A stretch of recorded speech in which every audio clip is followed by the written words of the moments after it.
नमस्कार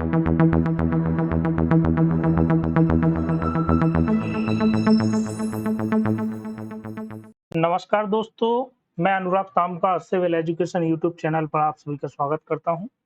मध्य प्रदेश प्रारंभिक परीक्षा 10वीं यूनिट की सीरीज में यह अगला लेक्चर, जिसमें हम डिस्कस करेंगे मध्य प्रदेश प्रारंभिक परीक्षा से संबंधित कुछ क्वेश्चन, जिसमें हम आज क्विज के रूप में यूपीएससी, एमपीपीएससी और JPSC joint public service commission के क्वेश्चंस को डिस्कस करेंगे। तो चलिए डिस्कशन स्टार्ट करते हैं। सबसे पहला question, union public service commission was formed in which year? किस वर्ष में यूपीएससी का गठन किया गया था? तो दोस्तों, मैंने इतिहास के बारे में बताया था कि 1923 में एक आयोग बनाया गया था जिसका नाम था ली आयोग। 1923 में इसी आयोग की सिफारिश पर 1926 में 1 अक्टूबर 1926 में एक पीएससी की स्थापना होती है। ठीक है, इसी पीएससी को 1935 के अधिनियम के तहत इसे बोल दिया जाता है फेडरल पीएससी। ठीक है, और जब हमारा संविधान लागू होता है 1950 को, तो यही फेडरल पब्लिक सर्विस कमीशन बन जाता है यूपीएससी, और इसे संवैधानिक दर्जा भी मिल जाता है। ठीक है, तो इसका क्वेश्चन का आंसर क्या हो जाएगा? आंसर बी ऑप्शन इसका सही हो जाएगा। अगला question, which is the parent department of Union public service commission? UPSC का पेरेंट डिपार्टमेंट किस डिपार्टमेंट के अंतर्गत यह काम करता है? तो दोस्तों, आपको पता है कि यूपीएससी एक कॉन्स्टिट्यूशनल बॉडी है। इसका गठन जो है संविधान के अनुच्छेदों के अनुसार हुआ है। ठीक है, तो इसीलिए यह किसी भी डिपार्टमेंट के अंतर्गत काम नहीं करती। इसका आंसर इसीलिए इसका क्या हो जाएगा?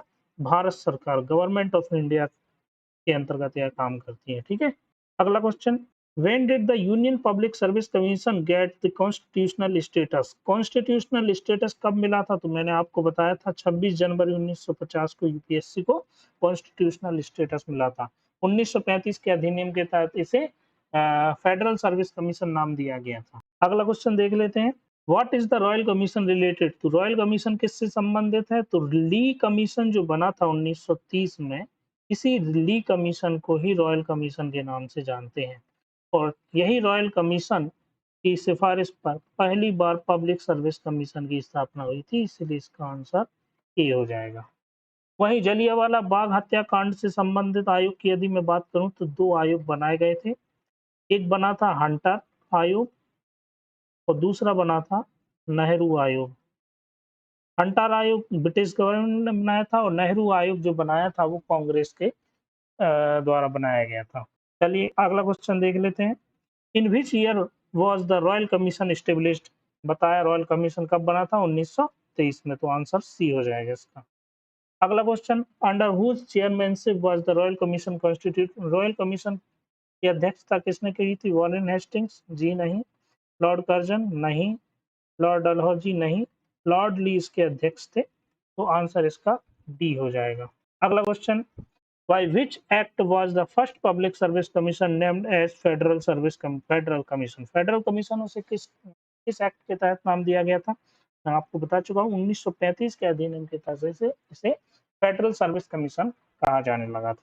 अगला क्वेश्चन देख लेते हैं, Who was the first chairman of Union Public Service Commission after independence? स्वतंत्रता के बाद यूपीएससी के पहले चेयरमैन कौन थे? स्वतंत्रता के बाद जैसे तो सुचेता कृपलानी, प्रिंसेस अमृता कौर, सर रोज बारकर और एच के कृपलानी।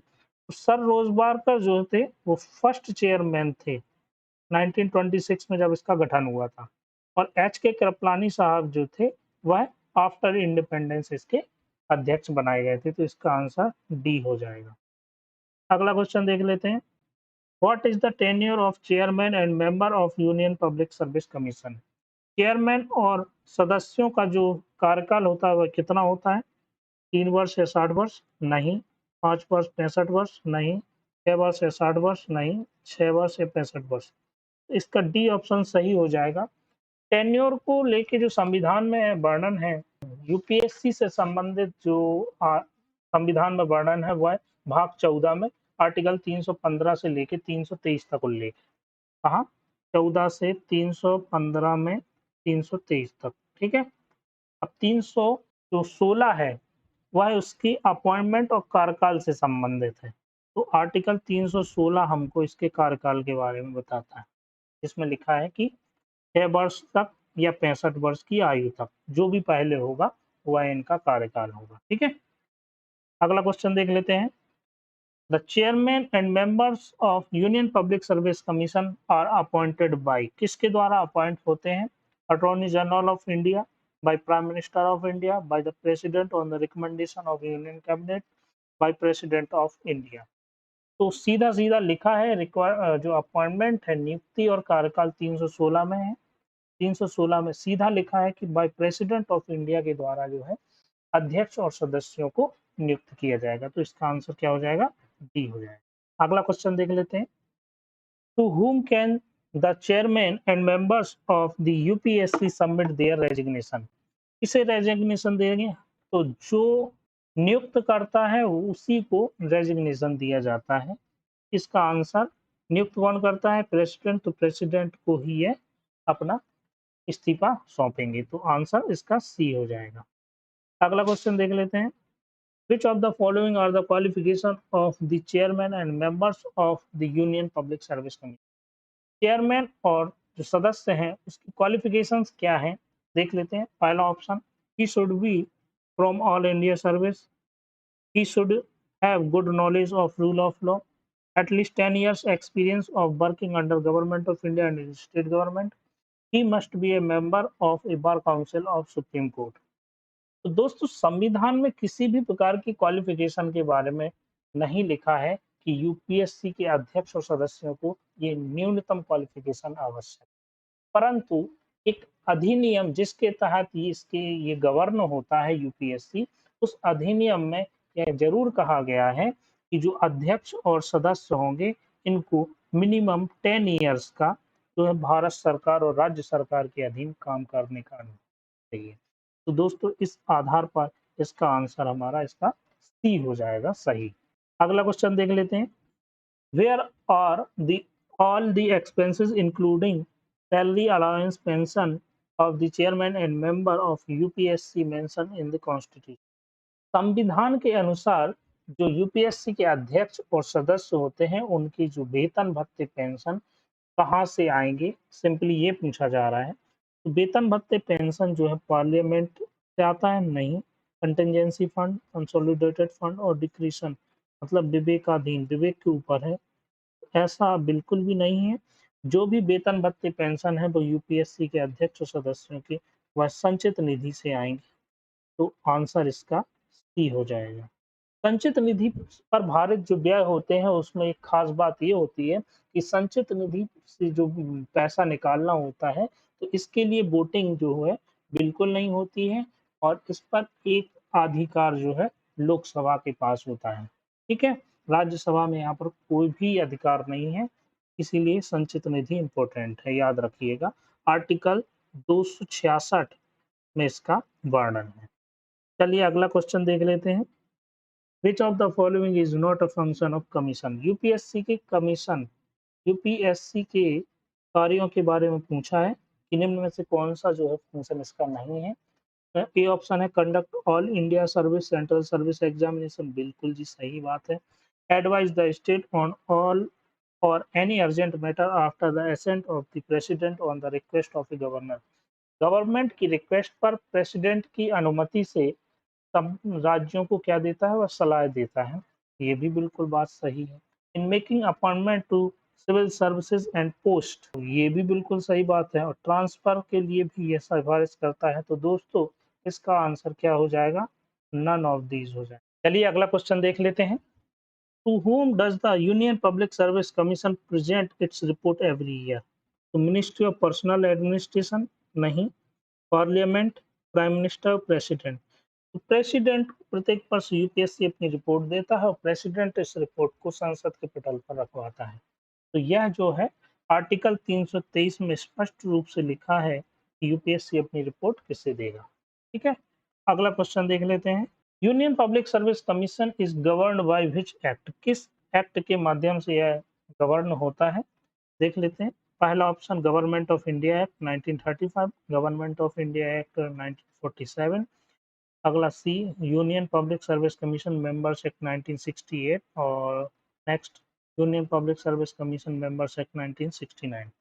तो 1969 में एक कानून बनाया गया था जिसके माध्यम से यह यूपीएससी को गवर्न करता है। ठीक है, तो इसका आंसर क्या हो जाएगा? आंसर डी ऑप्शन है।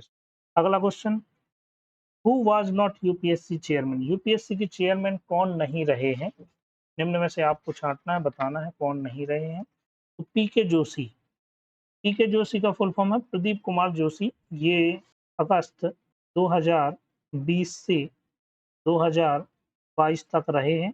डीपी अग्रवाल की यदि मैं बात करूं तो डीपी अग्रवाल 2007 से 2014 तक रहे हैं। रजनी राजदान की यदि मैं बात करूं तो ये 2014 में ही अगस्त से सितंबर तक रहे हैं, अगस्त से सितंबर तक रहे हैं, सॉरी नवंबर तक रहे हैं। ठीक है, और अजीत सेठ जो है यूपीएससी के चेयरमैन नहीं रहे हैं, तो इसलिए आंसर इसका डी ऑप्शन सही हो जाएगा। अगला क्वेश्चन देख लेते हैं। When was the civil services exam held simultaneously in London and Allahabad for the first time? पहली बार सिविल सर्विसेज एग्जाम जो है लंदन और इलाहाबाद में एक साथ कब आयोजित किए गए थे? इसका जो है 1920 में आयोजित हुए या 1919 में या 1921 या 1922 में? इसका आंसर जो है 1922 है, सही ऑप्शन डी हो जाएगा। अगला क्वेश्चन देख लेते हैं। Under the provision of which article does the president seek the help of supreme court in matter of the member of UPSC? तो देखो, संविधान में केवल एक आर्टिकल है जो राष्ट्रपति को यह अधिकार देता है कि विभिन्न मुद्दों पर वह आर्टिकल 143 है, जिसमें राष्ट्रपति को यह अधिकार है कि वह सुप्रीम कोर्ट से सलाह ले, परंतु इसमें ये भी लिखा है कि राष्ट्रपति को जो सलाह है सुप्रीम कोर्ट द्वारा दी जाएगी वह सलाह मानने के लिए बाध्य नहीं है राष्ट्रपति। ठीक है, ये इम्पोर्टेंट है। राष्ट्रपति जो है सुप्रीम कोर्ट द्वारा दी गई सलाह को मानने के लिए बाध्य नहीं है, याद रखिएगा दोस्तों, आर्टिकल 143। अगला question, which part of the constitution of India provides for the establishment of state public service commission and union public service commission? तो किस भाग में यूपीएससी और मतलब स्टेट पीसीएस के लिए जो है गठन का प्रावधान है? तो यह भाग 14 में आर्टिकल 315 से 323 तक आता है, तो याद रखिएगा। अगला question, who appoints the member and chairman of state public service commission? State public service commission के मेंबर्स और चेयरमैन को कौन अपॉइंट करता है? तो जब संघ लोक सेवा आयोग में प्रेसिडेंट अपॉइंट करता है तो स्टेट में कौन अपॉइंट करेगा? गवर्नर उसका अपॉइंट करेगा, तो बी ऑप्शन इसका सही हो जाएगा। अगला question, which of the following statement is correct about the state public service commission? A, the number of members of public service commission is determined by the governor। बिल्कुल सही बात है, गवर्नर के हाथ में मेंबर होंगे और उनकी सेवा शर्तें क्या होंगी यह गवर्नर डिसाइड करता है। अगला, the number of members of public service commission is fixed. Fix नहीं है, 10 बिल्कुल नहीं है। वर्तमान में एमपी में 4 ही सदस्य हैं, तो फिक्स कहाँ से हो गए? Governor has the power to remove the member of state public service commission. जी नहीं, यह पावर प्रेसिडेंट के हाथ में है। तो याद रखिए, नियुक्ति कौन करता है? गवर्नर करता है स्टेट में, और निकालने का अधिकार किसको है? प्रेसिडेंट को है। The member of State Public Service Commission can hold office for 65 years। जी नहीं दोस्तों, यह जो है 6 वर्ष या 62 ईयर्स 62 वर्ष तक का इनका कार्यकाल रहता है। तो ये हमारा इस तरह हमारा आंसर ए सही हो जाएगा। अगला क्वेश्चन देख लेते हैं। To whom do the chairman and members of the State Public Service Commission submit their resignation? इसे यह अपना रिजाइन देंगे, तो जो नियुक्त करता है उसे रिजाइन देंगे, तो इस तरह आंसर डी हो जाएगा। चूंकि गवर्नर इनको नियुक्त करता है तो गवर्नर को ही रिजाइन देंगे, तो डी ऑप्शन सही हो जाएगा। अगला question, who among the following choose the acting chairman of state public service commission? Very important question. Acting chairman को चूज करने का अधिकार जो है गवर्नर को ही है, इसीलिए इसका आंसर नन ऑफ दीज हो जाएगा।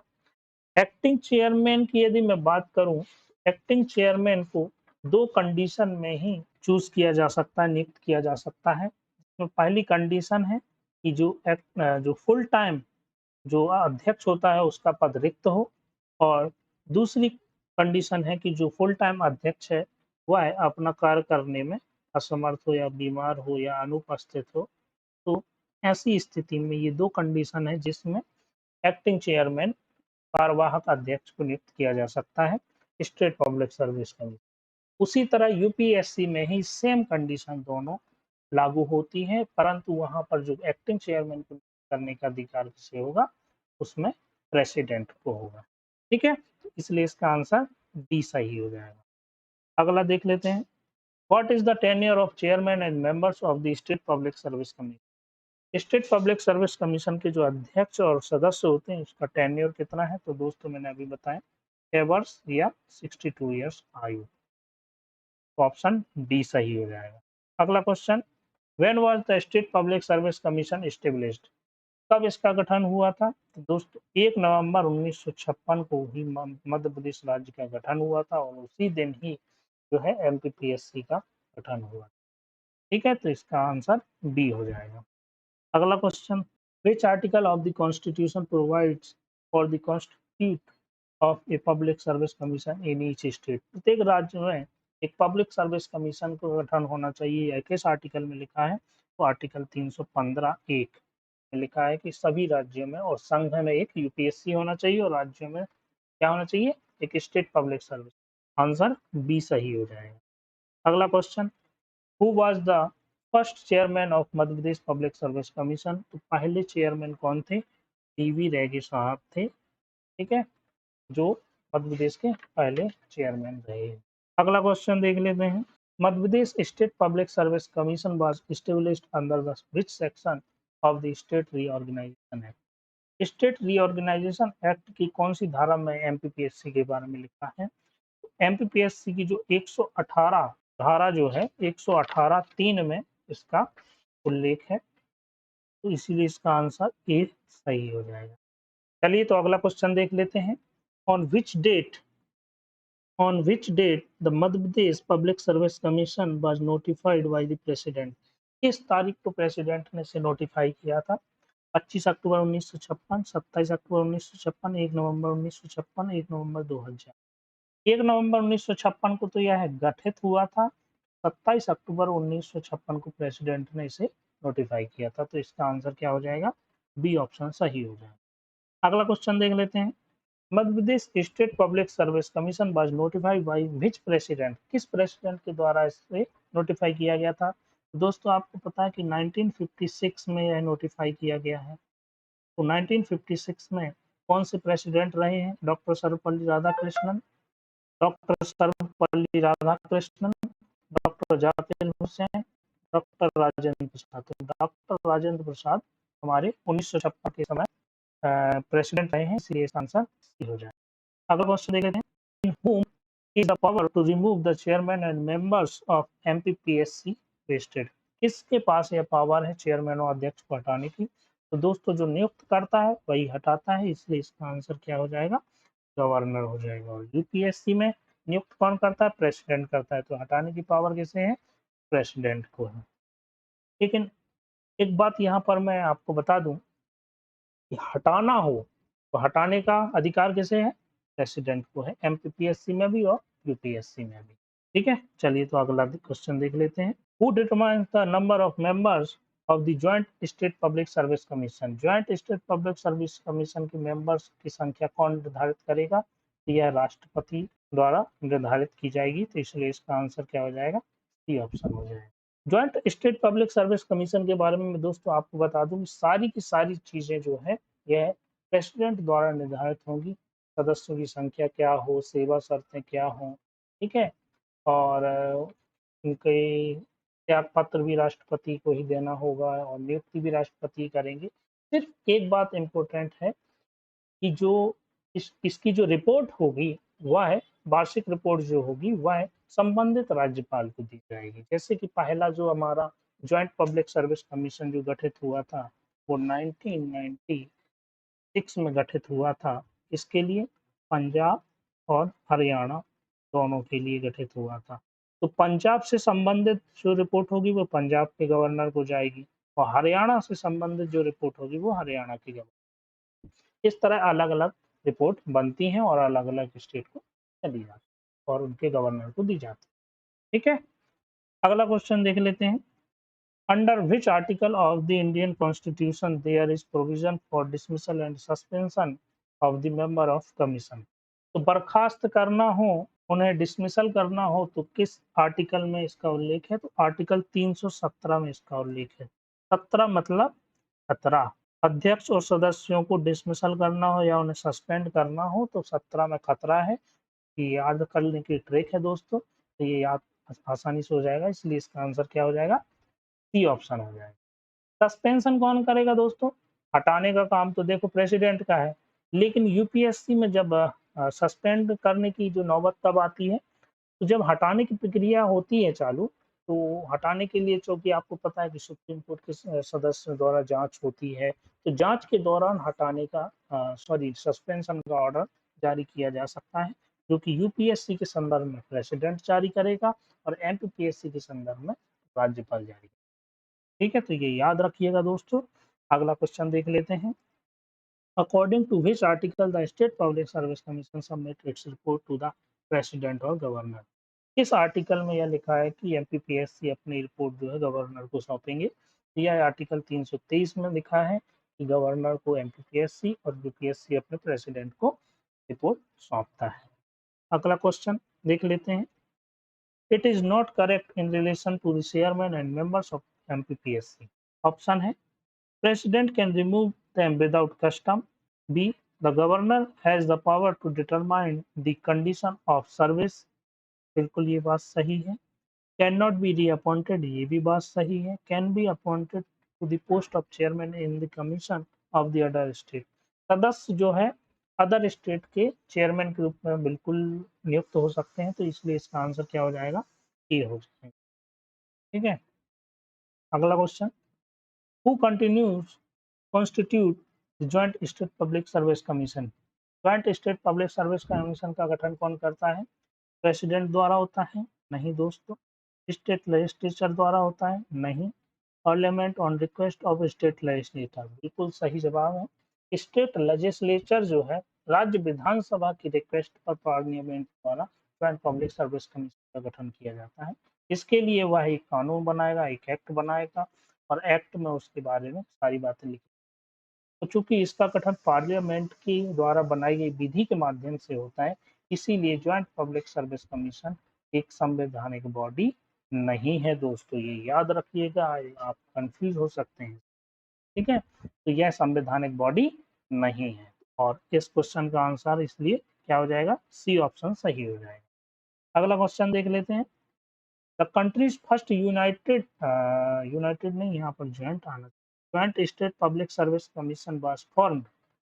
पहला ज्वाइंट पब्लिक सर्विस कमीशन किसके मध्य गठित हुआ था? मैंने आपको बताया पंजाब और हरियाणा के बीच 1993 में गठित हुआ था।